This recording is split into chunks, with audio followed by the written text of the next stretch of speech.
Hi everyone, this is Karak from ACG calling out to you from the land of broken dreams and shattered hopes, a world of horse riding, cats wielding large caliber machine guns in a world with no bullets and unicorns that snort fire and handle like motorbikes, and where neither are all that strange. Of course, this is the land of Trials Fusion, and this is the review for the Trials Fusion new DLC, the Awesome Max Edition, or as I like to call it, Trials Fusion, this is actually normal and Charlie Sheen's Mind Edition. So let's see if this new DLC adds enough playability to the Fusion games to be worthwhile, or if it's just what it looks like on the surface, pure anarchy. Graphics, as always, are up first. You know, just when I thought the Trials levels couldn't get any crazier, they get turned on their head, and I mean that literally. Some of the levels flip and flop around like a politician's opinion, throwing you and your trusty steed, the fire-breathing unicorn, to and fro.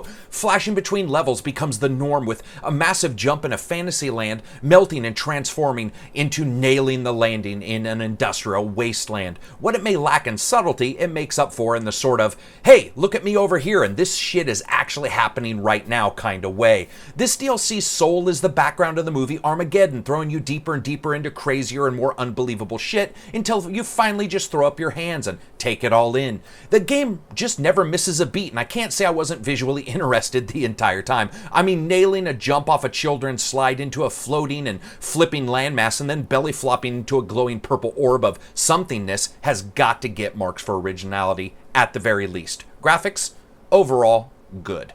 Sound, music, and voice.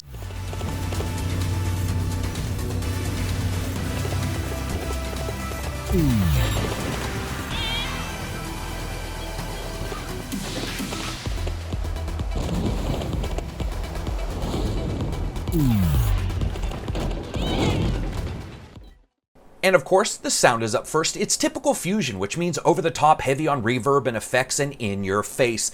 The occasional cat growl or screech when it hits a brick wall at the speed of no way is hilarious, as is the snorting bucking of the unicorn. Everywhere else, it's the typical sounds of Trials, and it's done well. Nothing new to see here. Music. You know, this is the same techno and in-your-face thunderous crashing you've come to expect. As always, with Fusion's music, you either love it or you hate it, as evidenced by if it's turned off or on in the options. Nothing new here either. Now, voice. Other than the same dudes screaming when you put their bodies through the paces and make that one fatal mistake that sends them flying into the atmosphere like they're trying to catch up with Voyager for a quick meet and greet, nothing really is new in the voice section. Now, the big dog, gameplay.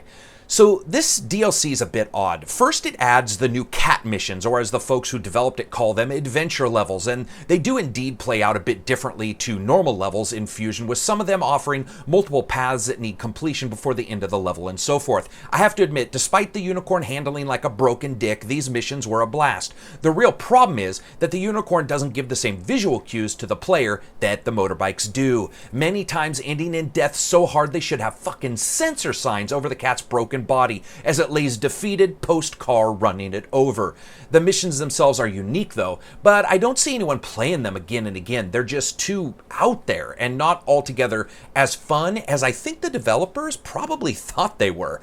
However, the Red Links versus All-Stars levels, 22 in total, 11 made by the people paid and 11 by the sweatshop inhabitants of the current Fusion crowd base, are pure ecstasy. Now, there is a stinker or two in there, with its inclusion seemingly oddly placed, like that one uncle in a family photo you try to crop out when you find out he's banging the babysitter. But overall, the levels are stupendous, with not only excellent replayability, but they're spot on the money when it comes to their difficulty rating. As we all know, the ratings can be a bit odd from time to time when you race a medium levels track that requires the reflexes of a child raised dodging bullets and eating nothing but Pop-Tarts.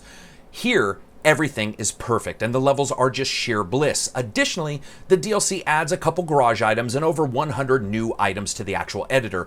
Of course, as we know, the actual worth of those editor items are going to be based a good deal on the level makers who are using them well. As we've seen, some level makers can make a work of art with nothing but a couple half pipes and some lack of sleep, while others could use the entire editor and create the equivalent of looking inside a Kardashian's headspace.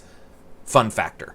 I loved it. Listen, the unicorn controls are not that horrible, but they aren't that good. It's a mix of suggestion, hope, and just sheer nut-sized fortitude. It was never all that enjoyable. However, the levels you experience riding your fire-breathing horse of fairy fun were worth it just to experience. I can't say enough about the other levels, however, and for $10, the cost of the DLC, you get 22 amazing levels. Well, 20 actually, because 2 feel like they were made by questionably challenged grade schoolers.